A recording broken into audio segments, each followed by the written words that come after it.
അകന്നാലും പിരിയാത്ത സ്നേഹിതനേശു ഈ നല്ല സ്നേഹത്തെ തള്ളിക്കളയരുതേ. എല്ലാവർക്കും പ്രഭാത വന്ദനങ്ങൾ. ഒരു ദിവസം കൊണ്ട് ദൈവം നമുക്ക് ദാനമായി നൽകിയതോർത്ത് ദൈവത്തെ സ്തുതിക്കുന്നു. ലൂക്കോസ് എഴുതിയ സുവിശേഷം 5-ാം അധ്യായം 4-5 വാക്യങ്ങൾ. സംസാരിച്ചു തീർന്നപ്പോൾ അവൻ ശീമോനോട്, ആഴത്തിലേക്ക് നീക്കി മീൻപിടുത്തത്തിന് വലയിറക്കുവീൻ എന്ന് പറഞ്ഞു. അതിന് ശീമോൻ, നാഥ, ഞങ്ങൾ രാത്രി മുഴുവനും അധ്വാനിച്ചിട്ടും ഒന്നും കിട്ടിയില്ല. എങ്കിലും നിന്റെ വാക്കിന് ഞാൻ വലയിറക്കാമെന്ന് ഉത്തരം പറഞ്ഞു.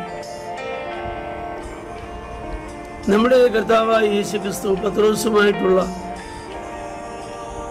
രണ്ടാമത്തെ കൂടിക്കാഴ്ചയാണ് ഇവിടെ നാം വായിക്കുന്നത്.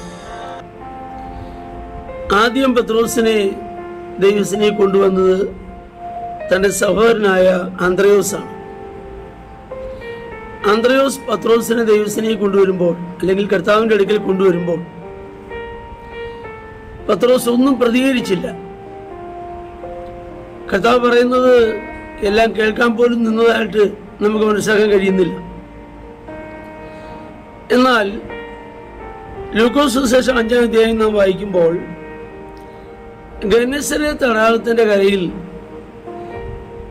പത്രോസ് ശൂന്യമായ വല കഴുകിക്കൊണ്ടിരിക്കുമ്പോൾ യേശു എന്തു പറഞ്ഞാലും കേൾക്കുന്ന പരുവത്തിൽ പത്രോസ് ആയി.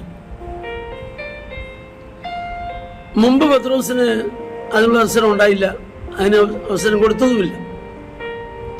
എന്നാൽ ഇപ്പോൾ പത്രോസ് യേശു എന്തു പറഞ്ഞാലും കേൾക്കത്തക്ക രീതിയിൽ ആയിത്തീർന്നു.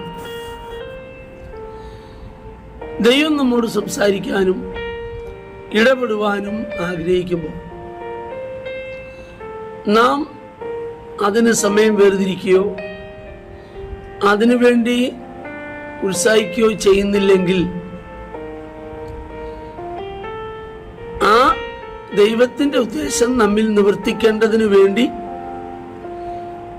ദൈവം അതിന്റെ ക്രമീകരണങ്ങൾ ഒരുക്കും. ചില ശൂന്യത വരുത്തും, ചിലപ്പോൾ ചില കഷ്ടങ്ങളിലൂടെ കടക്കേണ്ടി വരും. കാരണം ദൈവത്തിന് ചിലത് നമ്മൾ സംസാരിക്കാനുള്ളത് കൊണ്ടാണ്.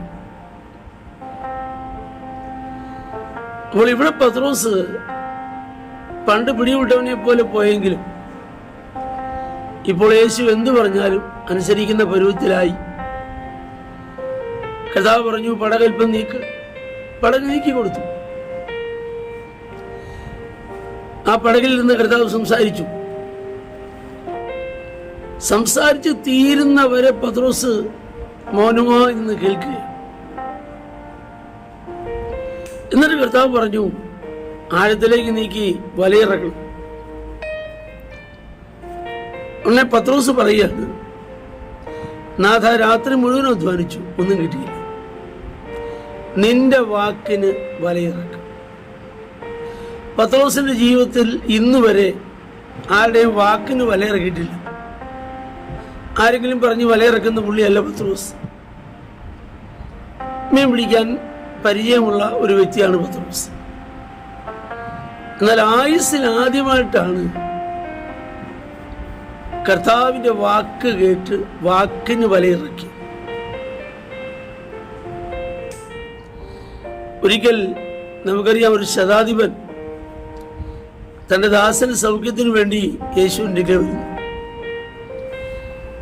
ശിഷ്യന്മാരൊക്കെ അവനെ പൊഴുത്തി പറയുന്നുണ്ട്. പക്ഷെ അവൻ പറയുന്നത്, നീ എൻ്റെ പുരയ്ക്കകത്ത് വരാൻ ഞാൻ യോഗ്യനല്ല.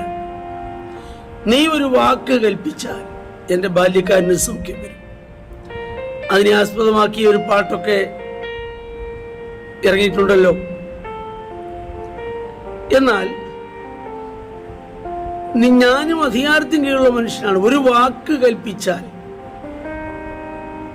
കർത്താവിന്റെ വാക്കിൽ ശക്തിയുണ്ട്. അവനൊരു വാക്ക് കൽപ്പിച്ചാൽ ഉരുവാകേണ്ടത് ഉരുവാകും.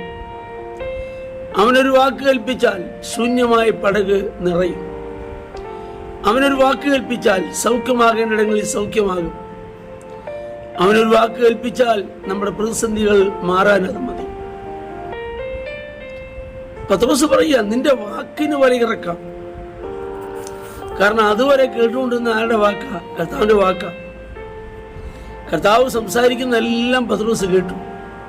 ആ പത്രോസിന് മനസ്സിലായി, യേശുവിന്റെ വാക്കിന് വലയിറക്കിയാൽ പ്രയോജനമുണ്ട്.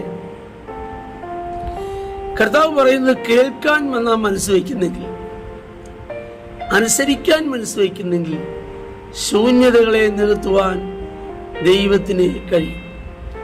അതുകൊണ്ടല്ലേ സങ്കീർത്തനം പറയുന്ന, അയ്യോ എന്റെ ജനം എന്റെ വാക്ക് കേട്ടെങ്കിൽ കൊള്ളാമായിരുന്നു, അവരുടെ ശുഭകാലം എന്നേക്കും നിൽക്കുമായിരുന്നു. അവന്റെ വാക്കിന് വലയിറക്കുവാൻ, അവന്റെ വാക്കനുസരിപ്പാൻ നമുക്ക് സമർപ്പിക്കാം, പ്രാർത്ഥിക്കാം. ഞങ്ങളുടെ കർത്താവേ, സ്വർഗീയ നല്ല പിതാവേ, ഈ വചനം കേൾക്കുന്ന എല്ലാവരെയും അങ്ങയുടെ നാമത്തിൽ അനുഗ്രഹിക്കുന്നു, യേശുവിൻ നാമത്തിൽ തന്നെ. ആമേൻ. ദൈവം നമ്മെ എല്ലാവരെയും ധാരാളമായി അനുഗ്രഹിക്കട്ടെ.